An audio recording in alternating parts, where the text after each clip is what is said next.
வாழ்த்து மகிழ்வு.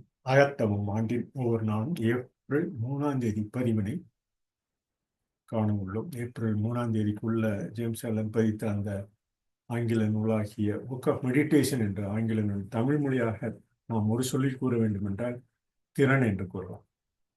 மனிதன் மனதளவில் மாற்றத்துக்கு உட்பட்டவன். அவர் உருவாக்கப்பட்ட மற்றும் இறுதியாக முடிக்கப்பட்ட ஒன்று அல்ல. ஆனால் அவருக்குள் முன்னேற்றத்தின் திறன் உள்ளது.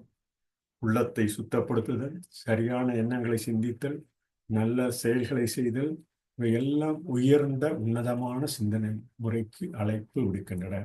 வளர்ந்து வரும் ஆற்றல்கள் மனிதர்களின் அதிக ஆற்றல், அதிக நன்மை, அதிக பேரின்பம் போன்ற பகுதிகளுக்கு உயர்த்தும் எண்ணங்களை தேர்ந்தெடுக்க முயற்சி செய்யுமாறு தூண்டுகின்றனவா? பேரார்வம், அகத்தவம், ஈடுபாடு இவையே எல்லா வயதினருக்குமான உயர்ந்த சிந்தனை முறைகள். பரந்த அமைதியின் காற்று, பரந்த அறிவின் பகுதிகள் ஆகியவற்றை அடைய பயன்படுத்தும் முக்கிய வழிமுறைகளாகும். புதிய சிந்தனை பழக்கங்களை உள்ளுக்குள் உருவாக்குவதன் மூலம் தன் சொந்த முட்டாள்தனத்திலிருந்தும் துன்பத்திலிருந்தும் தன்னிடமிருந்தும் ஒரு புதிய சிந்தனையாளராக, புதிய மனிதனாக மாற்றுவதன் மூலம் காப்பாற்றப்படுகிறான். மனிதன் நினைக்கும் ஒவ்வொரு சிந்தனைகள் மாற்றப்படுவதில்லை, ஒவ்வொரு பட்டறிவே அவரது நிலைமையின் செயலை தூண்டுகிறது என நாம் ஒரு சொல்லில் திறன் என கூறலாம். பதித்த ஆங்கில பதிவினை கூறலாம். ஆங்கில பதிவினை பார்த்தோம் கரந்துரையாக ஆங்கிலத்தில் அக்ரோஸ்டிக் என கூறுவோம். You can say it in acrostic talent, truthfulness, always learning, experiences, nuance to teachings. Man has mind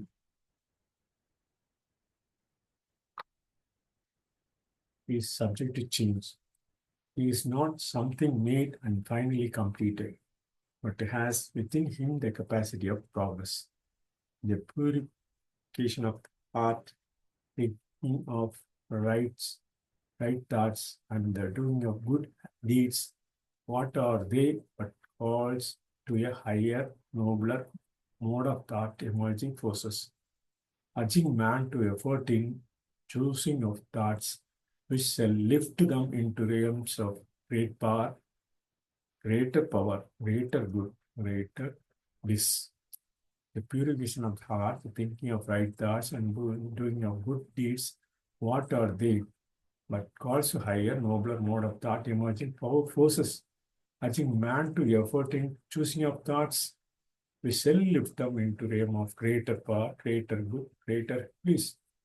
Inspiration, meditation, devotion, these are the chief means which men in all ages employ to reach up to a higher modes of thought, wider airs of peace, vaster aims of knowledge.